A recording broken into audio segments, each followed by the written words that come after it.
Alhamdulillahi Rabbil Alameen wa sallallahu wa sallam wa baraka ala nabiyyina Muhammad wa ala alihi wa sahbihi ajmain. Assalamu alaikum wa rahmatullahi wa barakatuh.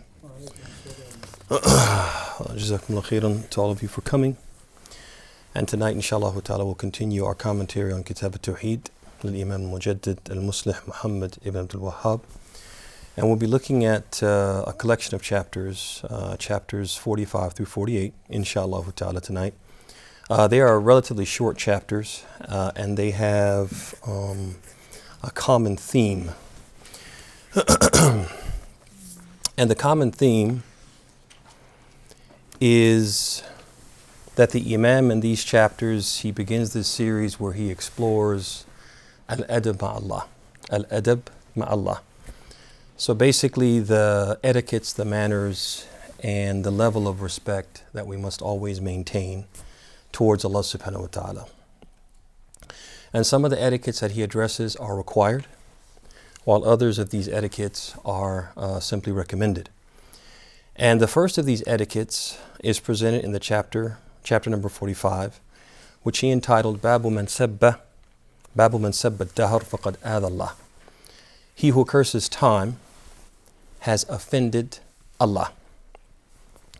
And the reason why this is the case, the reason why the person who curses the time has offended Allah is basically one of two reasons. Well, first of all, time, does it have a will? Does it have agency? Does it have the ability to dictate outcomes? Time. For example, the times we live in. So we live in times where maybe, for example, there's lots of crime. We live in times where there are lots of people with weird ideas and they're promoting those ideas and corrupting our kids.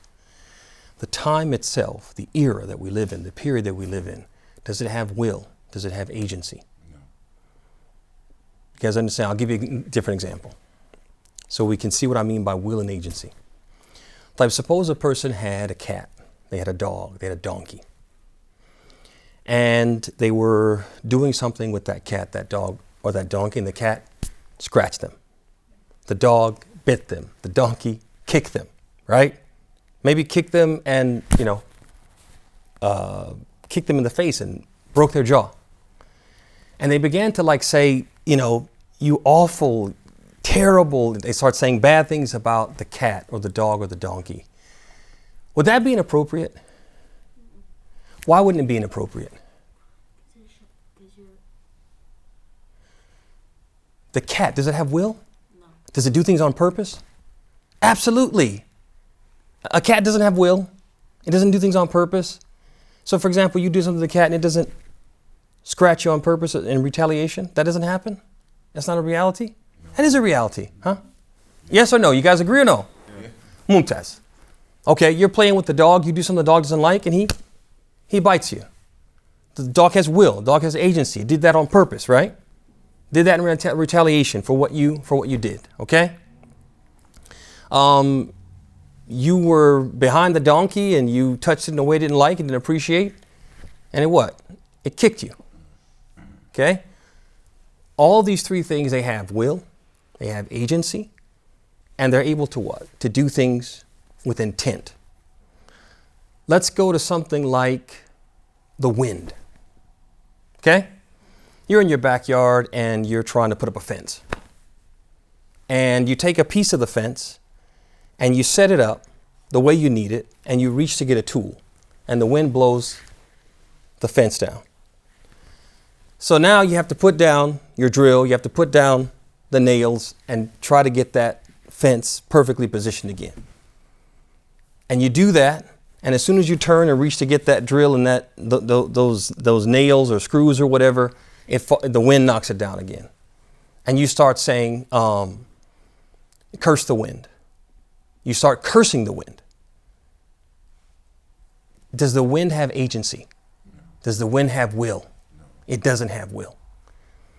If the wind blows, does it blow because it chooses to blow? If it blows down the fence, it chooses to do that? Or did Allah will and decree it? So if I give the wind agency, I'm actually giving it something that is really entitled to who? Allah.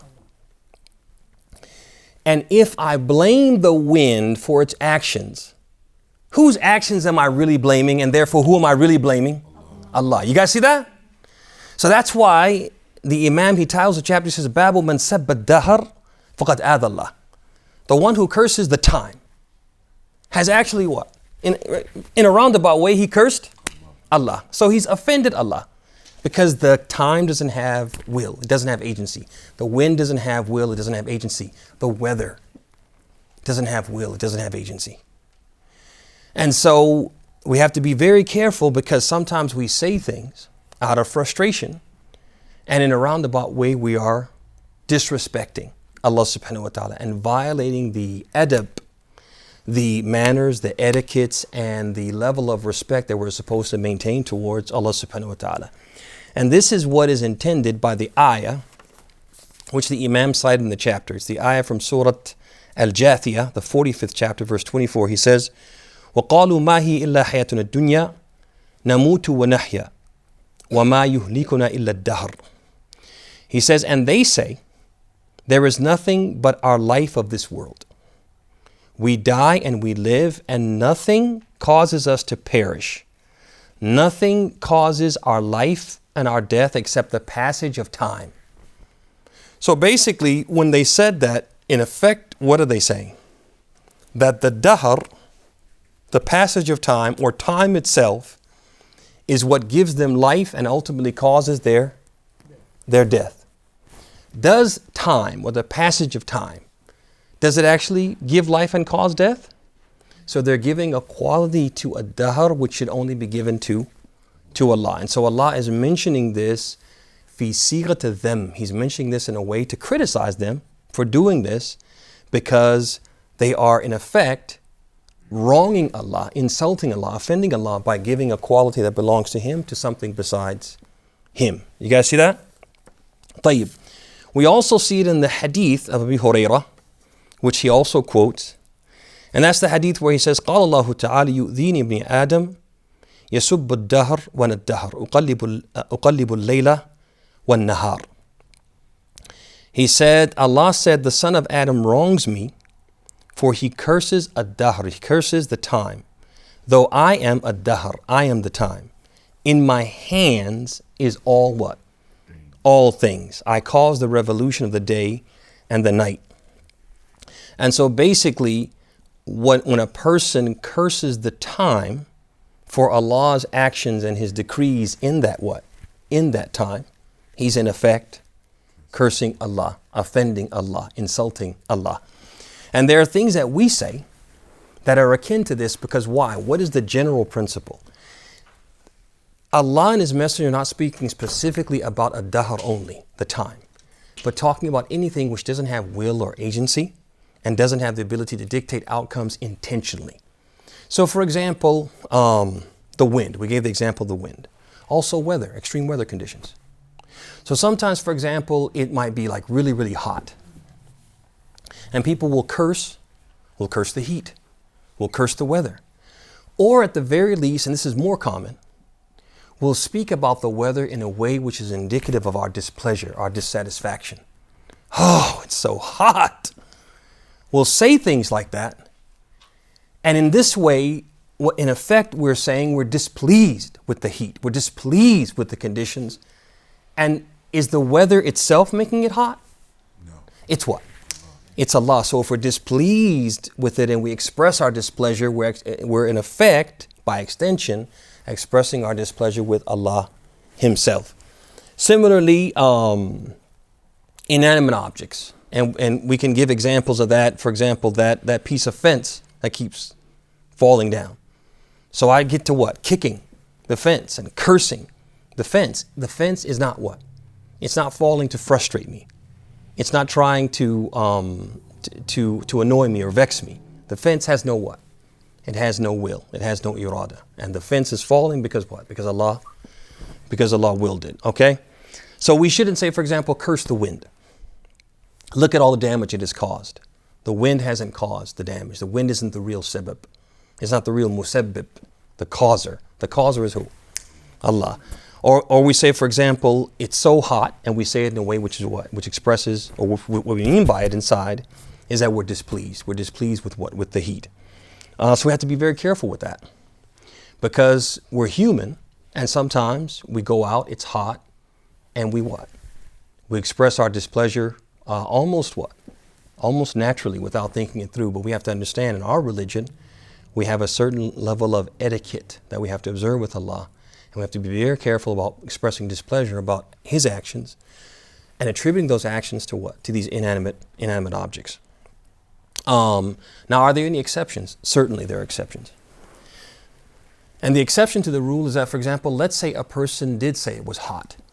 They did say that it was cold, right? They did say that the wind was dangerous. Strong, dangerous wind. But they said that simply to what? To inform about the reality and having no displeasure in their heart. Say somebody asked me, we're in the house and we're going to go outside and we want to dress appropriately. So somebody says to me, I just came in from outside, and they ask me, they say, how's the weather? And I say, it's hot. It's hot out there. And I'm not displeased with it. I'm just letting you know, you probably don't want to wear that hoodie. You probably don't want to wear that fur coat, right? Or I say, it's cold out there. So I'm not saying it because I'm displeased. I'm saying it because you probably want to bundle up.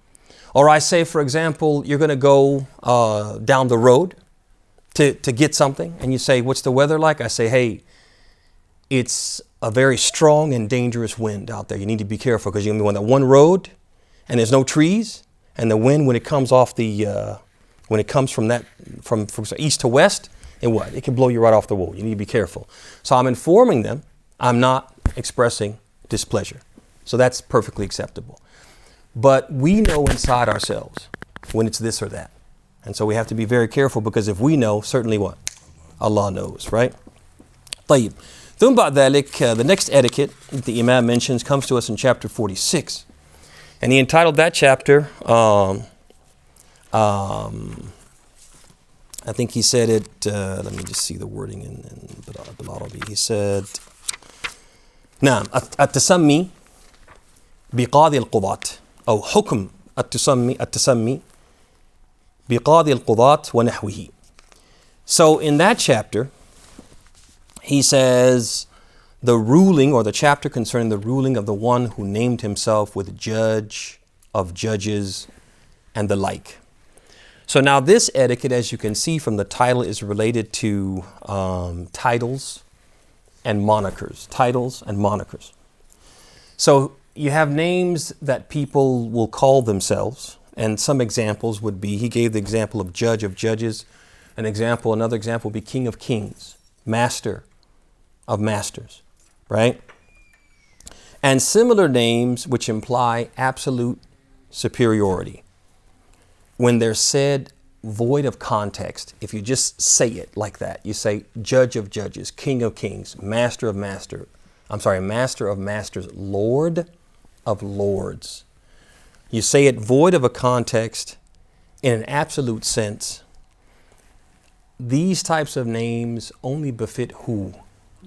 Allah. King of kings, Lord of lords, master of masters, judge of judges. Void of context, in an absolute sense, the only one who deserves to be called something like that is Allah subhanahu wa ta'ala. And so therefore, human beings should avoid calling themselves names like this. And it's not just these names, these 4 examples, but any name that what?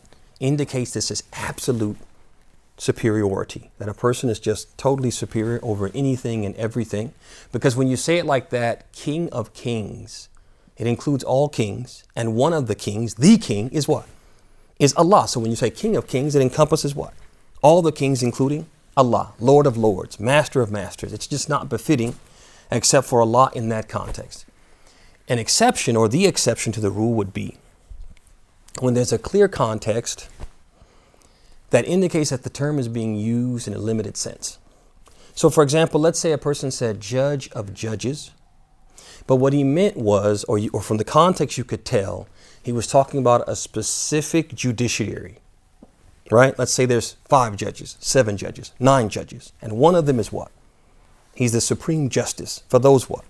for those 9. And they give them that name, Qadi al-Qudat. And when they say al-Qudat, the judges, they mean what? The judges in that what? Limited judiciary. Or the judge of judges in what? In a particular what? Particular time. That there was a particular era and there were some very, very skilled, very, very knowledgeable, very, very well respected and accredited judges. But the best of them was what? Was this particular person. It's clear from the context that's what you're referring to. That's acceptable. And the proof for that is the fact that Umar al-Khattab, during his time, he used to say, Aqbana Aliyun. He used to say, Ali radiallahu anhu is our leading judicial authority. He is the supreme justice of our what? Of our judiciary. The best of us in terms of judging. When he says Aqbana, the best of us, it means what? In this limited context, not what? In an absolute sense. طيب. ثم بعد ذلك, and he gives the example in the actual hadith. He says, the hadith of Abu Hurairah, he says, إن أخنى اسما عند الله رجل تسمى ملك الأملاك لا مالك إلا الله. And then he says in the riwayah of Muslim, the version of Muslim, it says, أغيض رجل على الله يوم القيامة وأخبثه. He said the most perfidious, the most awful, the meanest, the worst name to Allah is that of a man calling himself Malik al-Amlak, the King of Kings. In fact, there is no king but Allah. And the version of Muslim, he said, Allah will be most enraged on the day of judgment and consider the most wicked and foul of men the one who calls himself the King of Kings. And one of the scholars, Sufyan al-Thawri, he said, Mithluhu shahan shah.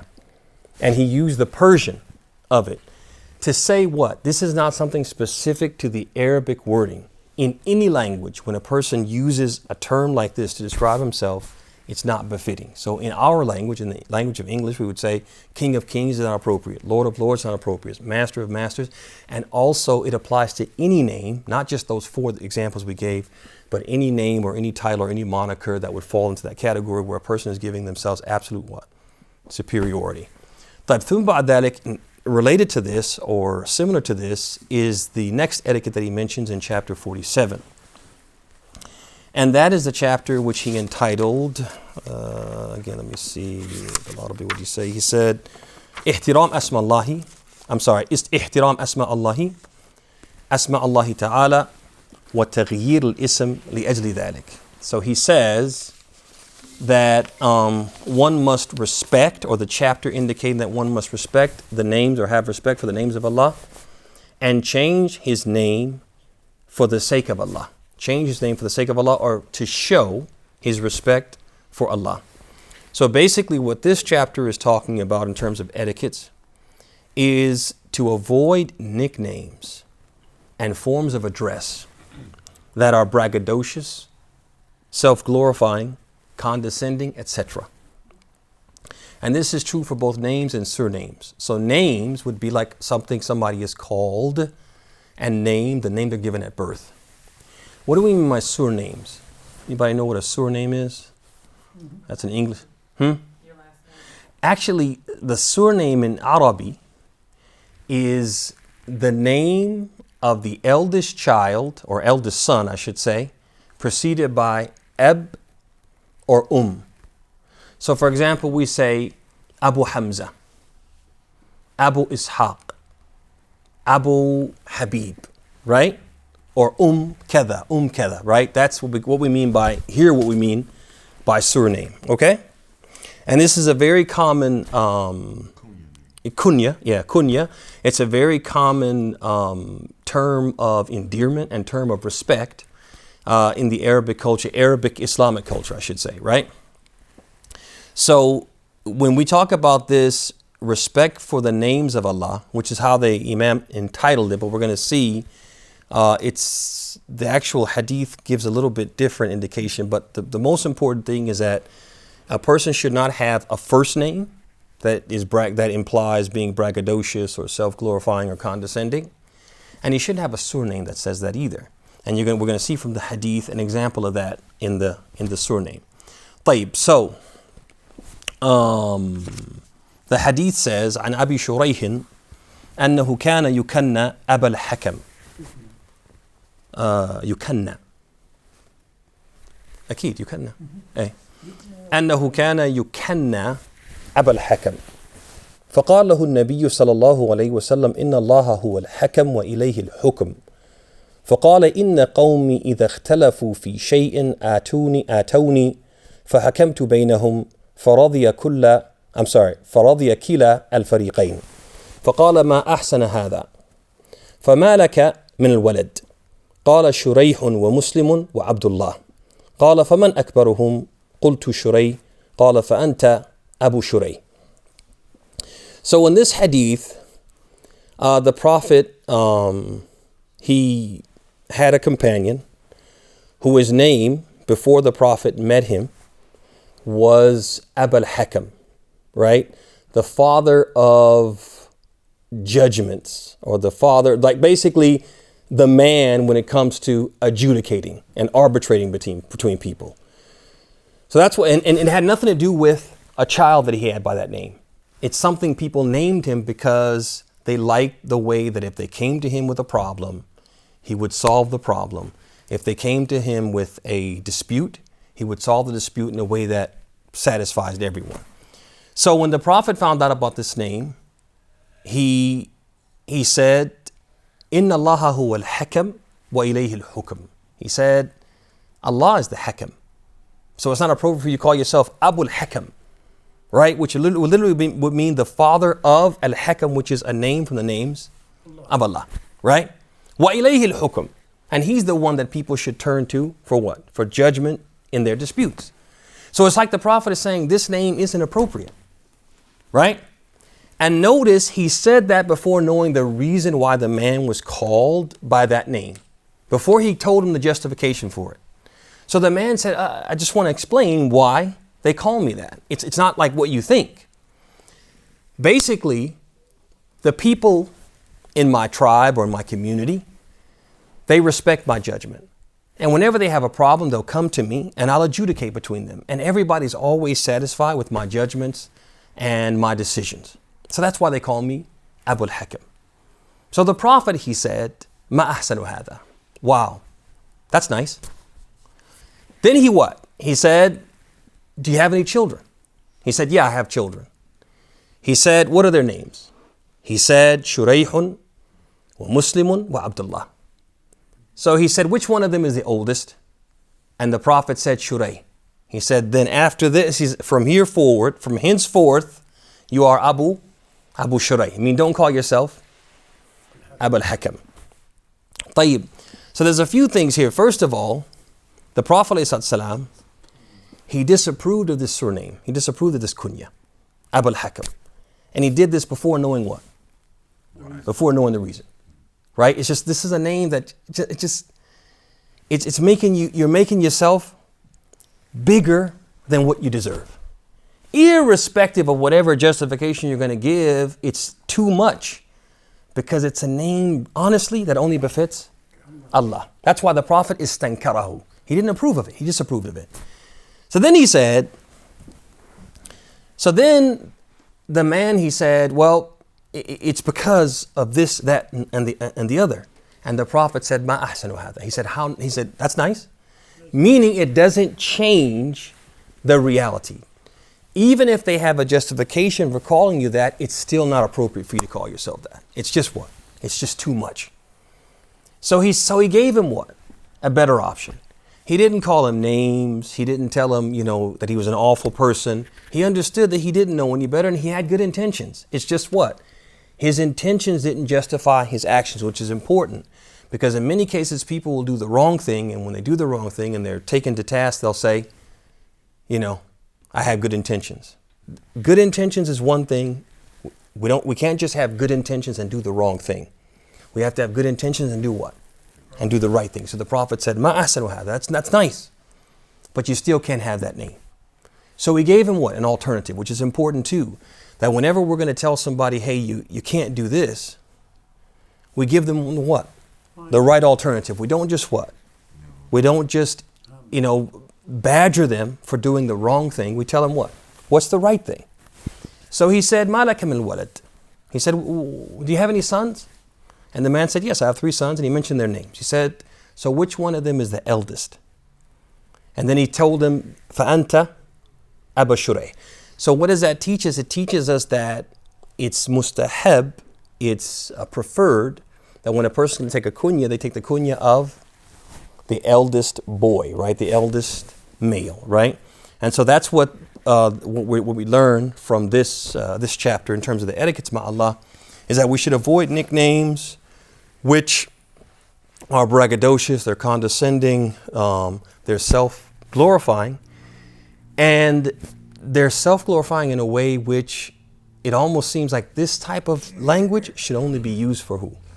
For Allah. And it's also important too for us always to strive for humility. Always strive to be humble, right? In fact, there's a hadith where the Prophet said, قَدْ أُوحِيَ إِلَيَّ أَن تَتَوَاضَعُوا. He said, it has been revealed to me that you should be humble. And I believe the hadith goes on to say that nobody lowers himself for Allah except that Allah illa rafa'ah. Except that Allah will do what? Will elevate them. But some people want to elevate themselves. And the people who elevate themselves, Allah generally does what? He puts them, He lowers them. Ahsan, jazakallah khair. Tayyib, so let's look at the last chapter in the series that we wanted to look at today, which also teaches us in a very important etiquette, ma'allah. And that is that we need to avoid saying something, doing something that indicates that we are mocking, making fun, or even worse, we are denigrating, putting down, disparaging, reviling the religion of Allah. Allah Himself, or His Messenger, or the companions of Muhammad ﷺ, or anything related to the religion of Islam. This is something that we need to avoid, and it's more common than you would think amongst Muslims themselves who say they believe in Allah, but fail to understand that believing in Allah necessitates ta'zeem Allah, basically magnifying Allah, glorifying Allah, considering Allah the greatest of all things and the most entitled to our respect. And sometimes there's just this disconnect, which is why it's so important for us to study at-Tawheed. Because when a person loves their mother, when they love their father, when they have extreme respect for their boss, there's just a certain line that they won't cross. There's a certain way that they'll talk to them, and there are certain words that they will never say. They cannot bring themselves to say to them. And if they're outside of their company, there are certain things that they won't bring themselves to say about them in their absence. And if other people were to say those things, they would get what? They would get defensive. I know for me growing up, if somebody said something about my mother, then yeah, it was over. Those were fighting words. The sad thing is that the same thing may happen to our Lord, Allah. He may be insulted. People may make fun of Him and make fun of His religion, His decrees, and what He's legislated. Or they'll make fun of His messenger, and we're numb. We feel nothing. There's nothing there. And so there's this disconnect where we don't feel like being believers in Allah, being muwahideen, monotheists, being people who have faith, that we should have this this feeling of being defensive when it comes to someone who would insult Allah, insult His messenger, insult our religion, etc. And so the Imam brings this chapter to make it clear to us that this type of behavior is unacceptable. It's not something that a monotheist should accept, and it's definitely not something a monotheist should perform or commit himself or herself, because if they do, it's actually an act that will take them outside of the fold of at-Tawheed, the fold of Iman, the fold of Islam. So he brings this chapter, which he says, Babu man hazila bi shay'in fihi dhikrullah, or al-Quran, or Rasul. So he says the chapter regarding the ruling of the one who makes fun of anything where mention is made of Allah or the Quran or the Messenger of Allah sallallahu alaihi wasallam. So he begins with an ayah, And then he mentions the sabab al-nuzul of the ayah. So what we'll do is we'll read the ayah, we'll read the sabab al-nuzul, and then we'll talk about some of the things that we learn, and then we'll take any questions or comments or discussion that would follow that. So the ayah comes to us from Surah at-Tawbah. It's the 9th chapter, verse 65, where Allah subhanahu wa ta'ala says, وَلَئِن سَأَلْتَهُمْ لَيَقُولُنَّ إِنَّمَا كُنَّا نَخُوضُ وَنَلْعَبْ قُلْ أَبِاللَّهِ وَآيَاتِهِ وَرَسُولِهِ كُنْتُمْ تَسْتَهْزِئُونَ. If you ask them about what happened, and we're going to talk about in the hadith what happened, what Allah is referring to. There was an incident that happened, and Allah is saying if you ask them about that incident, the things that they said, the things that they did which were mocking and ridiculing Allah and His Messenger and their religion, they will say we were only talking idly and joking. Say, O Muhammad, was it Allah, His Messenger, His proofs, His ayat, and His Messenger that you were mocking, that you were making fun of? So what was this incident? What happened? And it's kind of a lengthy hadith, and so what we'll do is we'll suffice ourselves with the English.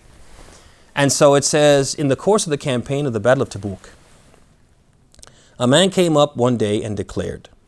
So basically, Zayd ibn Aslam, whenever the Prophet would travel, obviously they would get to parts in the journey where they would stop for rest. And people would spread out. And it's natural. People get into the little groups anytime, large gatherings are together. Even those large gatherings, little people generally do. They gravitate towards people and they get into their little groups. So, this is what happened. And Zayd ibn Aslam found himself in the company of some people who, as we're going to see, they were munafiqeen. They were hypocrites. And he overheard one of them say, he said, ما رأينا مثل قرائنا هؤلاء أرغب بطونا ولا أكذب ألسنا ولا أجبن عند اللقاء. He said, we have not seen any people with a greater appetite. People who eat more, right? People who stuff themselves. People more greedy, more deceitful, more guilty of what? Telling lies. And more cowardly in battle than those people. And he meant Allah's Messenger and His companions. So, did they insult Allah's Messenger and His companions? Did they make fun of them? And if you make fun of Allah's Messenger, you're making fun of who by extension? Allah, because Allah says, Allahu ya'lamu haythu yajal risalata. Allah knows best with whom to place His message. So if you insult the messenger, if you denigrate the messenger, you're denigrating the one who sent him. طيب. So, Auf ibn Malik, he rose and said, لكن كذبت, he said, كذبت ولكنك منافق ولا أخبرن رسول الله صلى الله عليه وسلم. He said, no, in fact, you are a liar and a hypocrite, and I will inform Allah's Messenger of your words. So he went to Allah's Messenger. But then so when he went to Allah's Messenger to inform him, the other person, that person who said that, tried to what? Tried to get ahead of him so he could be the first to relay the story and give his version. And Auf ibn Malik was what? He was younger. The other person was his senior and was more likely to be believed. But by the time they reached the Messenger of Allah, sallallahu, the revelation had already come to the messenger, informing him of what had happened. So what the person was trying to say was not going to fool the Prophet, because the Prophet had already been informed from on high that the man had actually said what he said. Meanwhile, the hypocrite approached Allah's Messenger, and the Prophet ﷺ just got, when he heard that, he was so put off by it that he just got on his horse and began to what? To ride away. So the hypocrite, he grabbed onto the Prophet's, the bridle of the Prophet's mount, trying to keep the Prophet from what? Don't go. Don't believe what he's trying to tell you. It's not like what you think. And he started saying, we were just joking. We were just joking. You know how it is. When you're on these journeys, you want to break the monotony. You want to pass the time. So we're just passing the time with comedy. It was just a joke, O Messenger of Allah. So the Prophet ﷺ, hearing this, he started what? He started riding, and the man was what? Was basically being dragged by the Prophet's mount. And as a horse gallops, what does it do? It kicks up dirt and stones. And the man was being what? Pelted with these stones until ultimately, I imagine he what? He fell off, right? He fell off. Or let go. And the Prophet ﷺ, as he was riding away, he said, Abillahi wa ayati rasulihi kuntum tastahzi'un. He said, you say that you were joking. Were you joking about Allah? Joking about his messenger? Joking about his ayat? La ta'tadhiru. Qad kafartum ba'da imanikum. Don't make excuses. You have disbelieved after believing. All right, after having faith. This what? This takes you outside the fold of Islam. And that's the continuation of the verse 965. So basically 966 is the part where it says, La ta'tadiru qad kafartum ba'da imanikum. Don't make excuses. You have disbelieved after having believed. And so there's a few things that we learn from the ayah and the hadith. And so first of all, we have to understand that this prohibition to make fun of Allah, his religion, his messenger, the companions, etc., it also encompasses and includes doing something worse than that, which is reviling, denigrating, or disparaging. Which one is worse in your mind? If a person jokes with you, or if a person insults you, which one is worse? Insulting is always worse, right? So if Allah prohibits the lesser of the two, which is joking, then the one which is greater than that has to be prohibited by default, right? By default. So that's the first thing. So what some people will do, unfortunately Muslims, is that they'll be told about something from Islam. They'll be told about something from Islam, and they'll respond by saying, that's dumb. That makes no sense. That's stupid. People will actually say that about something from Allah's religion. And that's what we call a seb. That's where you're denigrating, you're disparaging, you're reviling Allah or reviling his religion. And if a person who makes fun of the religion is going to be a disbeliever, the one who does what? Who insults it, who curses it, who puts it down, will be what? Will definitely be a disbeliever. And the Imam mentioned it in the Kitab, at-Tawheed. Why? Because it's min nawaqid al-Islam, wa nawaqid al-Tawheed, wa nawaqid al-Iman. It's something that will nullify your Tawheed. It will nullify your faith. It will nullify your Islam. It will make you a non-Muslim. And this is something indicated by the Quran itself. La ta'tadiru qad kafartum ba'da imanikum. Don't make excuses. You have disbelieved after believing. And also by the ijma', the consensus of the scholars. All the scholars are agreed without exception that when a person makes fun of or denigrates and reviles a religion, they become a disbeliever.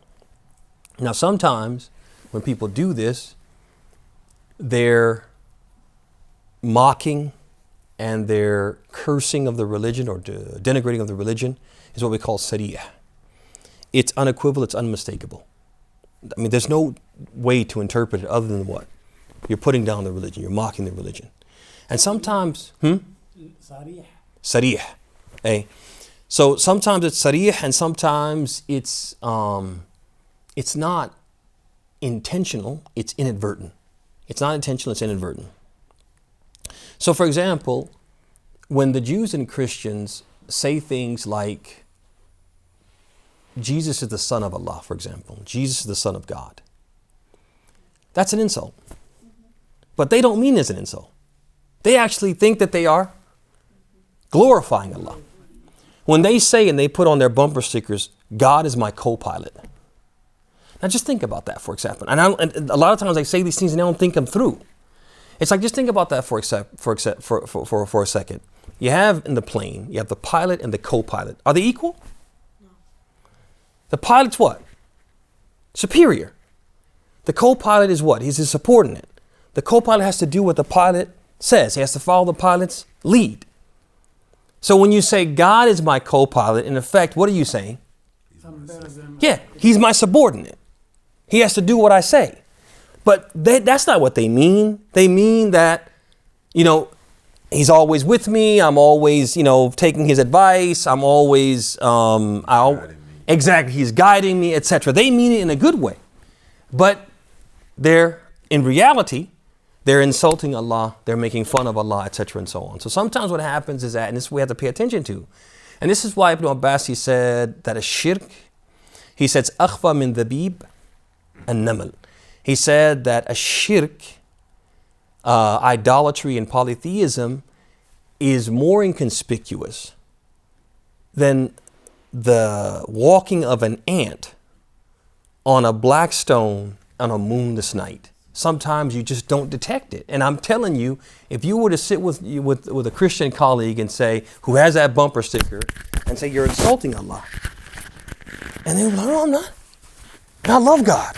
I praise God day and night. And you say, no, okay, but a pilot, co-pilot, and you explain it to them, they would be shocked. If they really thought it through, they'd be like, yeah, I certainly didn't mean that. I wasn't trying to.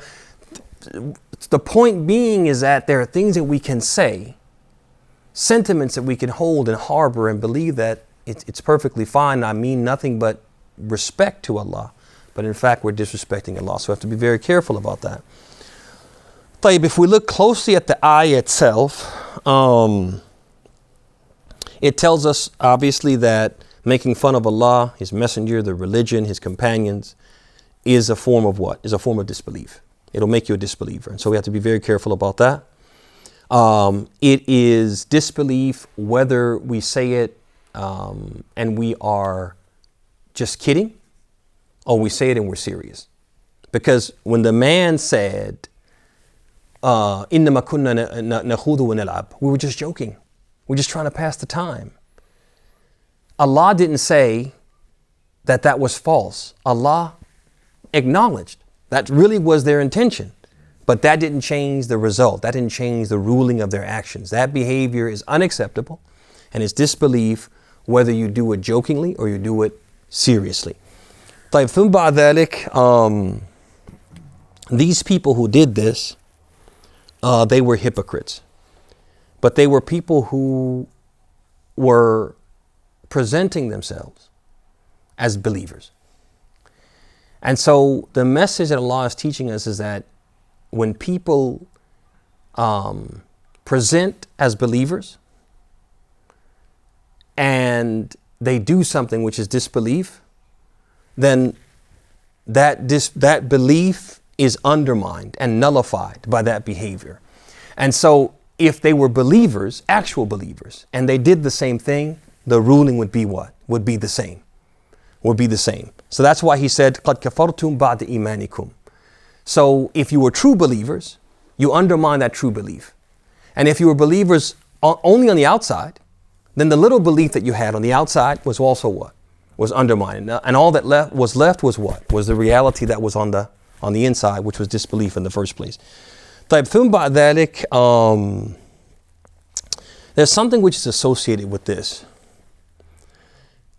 So suppose a person didn't make fun of the religion of Allah, and they certainly didn't curse the religion of Allah or disparage it or denigrate it. But there were certain things in the religion that they disliked. Would that be disbelief? Did they do it they're supposed to, or they disliked it and ignored it? Okay. So suppose they disliked it because it was from the religion. They disliked it because it was from the religion, because it was from Allah, because Allah legislated it. They disliked it. Would that be disbelief? Mm-hmm. They disliked it because Allah legislated it, because it's from the religion.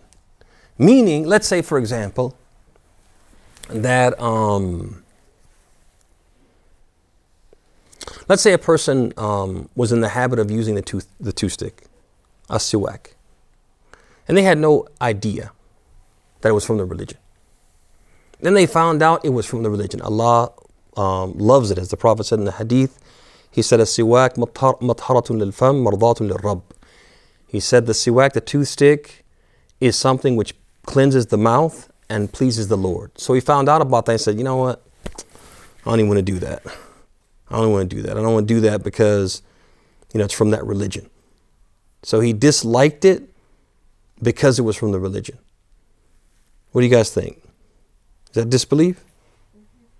Allah subhanahu wa ta'ala says, ذَلِكَ بِأَنَّهُمْ كَرِهُوا مَا أَنزَلَ اللَّهُ فَأَحْبَطَ أَعْمَالَكُمْ. فَأَحْبَطَ أَعْمَالَهُم. He said that is because they disliked what Allah revealed. So Allah nullified their deeds. It would be what? It would be disbelief. If they didn't like it because Allah revealed it, because it's part of the religion. That was the motivation. But suppose they didn't like something because there was some harm that was part and parcel of it. And it's not that they didn't like that Allah revealed it or it's part of the religion, but they didn't like it or they struggled with accepting it because of the harm that it presented or the harm that they experienced because of it. Would that be disbelief? And the proof for that is the statement of Allah subhanahu wa ta'ala in Surah Al-Baqarah where he says, كُتِبَ عَلَيْكُمُ الْقِتَالُ وَهُوَ كُرْهٌ لَكُمْ. Right? He says, fighting has been prescribed for you and you dislike it. Talking about who? The companions of Muhammad sallallahu alaihi wasallam. They didn't become disbelievers because they did not like it because it was legislated. That wasn't why they didn't like it. They didn't like it because when you go, especially at that time, well, even nowadays, when you go to fight, lots of people don't come home, right? Or when they do come home, they come home and they're a shell of themselves. Maybe a person loses an eye, loses a limb, right? Or loses their sanity. Is that not so? And so people don't like it, not because it's been legislated, but because of what the harm that may come as a consequence. And so that's not disbelief. It's not disbelief. Although we are encouraged and nujahid anfusana to what? To exert effort on ourselves and make ourselves do the right thing, even though there are some challenges. Some natural challenges. And the proof for that is the hadith where the Prophet said, shall I not inform you of that which will raise your ranks and will cause your sins to be expiated. And the companions, they said, certainly, O Messenger of Allah. He said, isbagh al-wudu al-makarih. He said, when you make a very, very good wudu, a very, very good ablution, even though it's what? It's difficult. Like, for example, in very, very cold weather, the hot water heater is not working.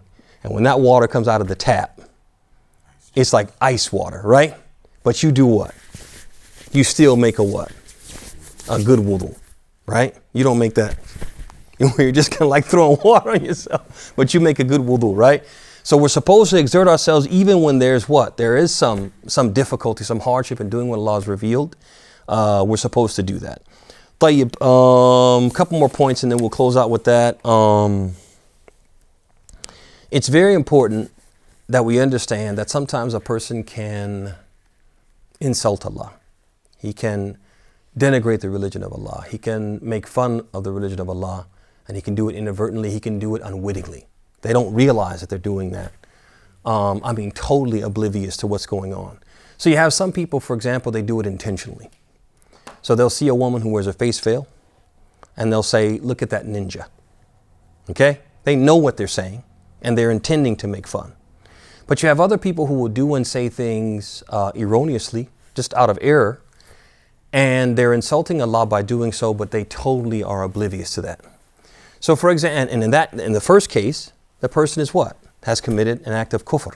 Even if they say, well, I didn't know that making fun was kufr. That's irrelevant, right?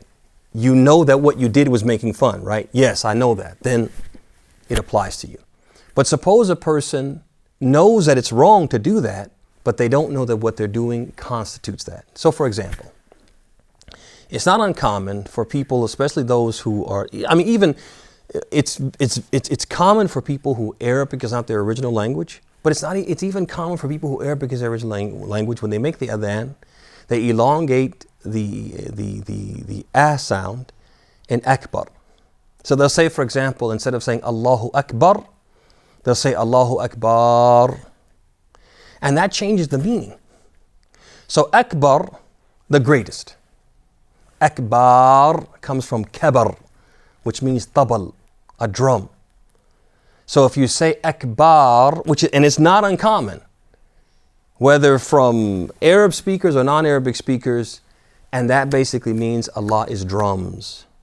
Is that good or bad to say about Allah?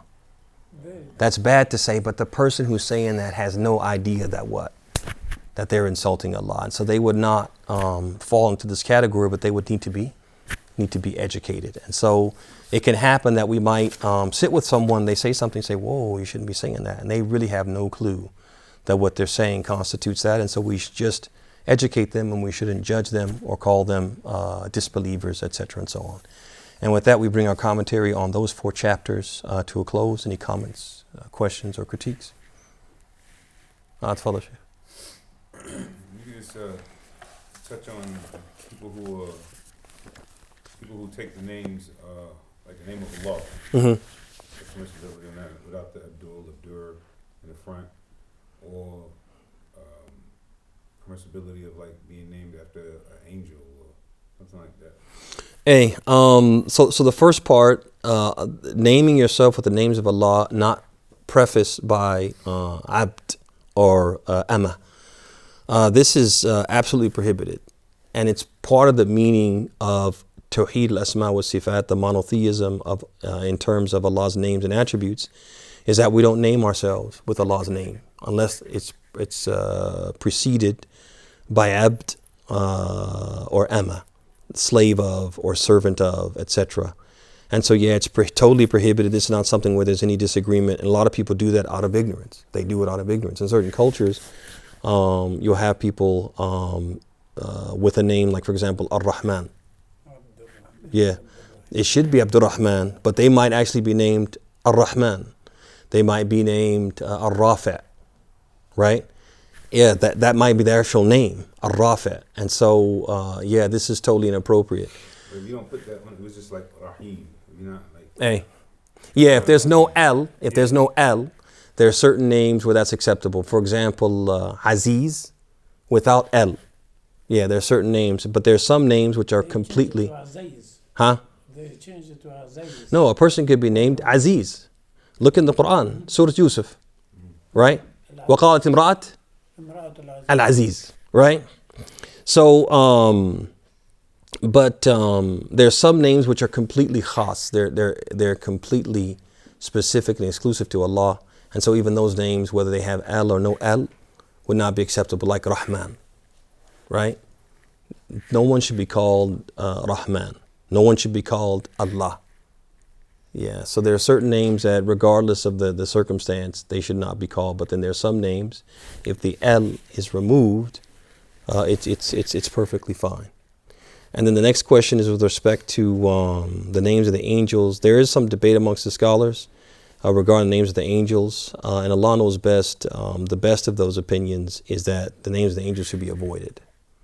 Yeah, so like Mikael and Israfil and things like that, they should be avoided. This is the opinion of Bakr Abu Zayd. He has actually a book about this, where he talks about,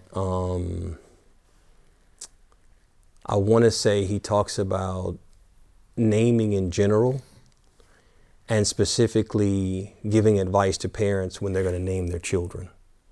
And he talks, very, very good book actually, and I do remember him having a discussion on this, and he was of the opinion, and he argued it very convincingly, that the names of angels should be avoided. But there is difference of opinion. It's not something agreed upon. But like I said, his argument was pretty convincing. Any other questions? Going once, going twice. Go on. Jazakumullah khairan for coming. جزاكم الله خير وخير هذا وصلى الله وسلم وبارك محمد وعلى اله وصحبه جزاك الله خير الشيخ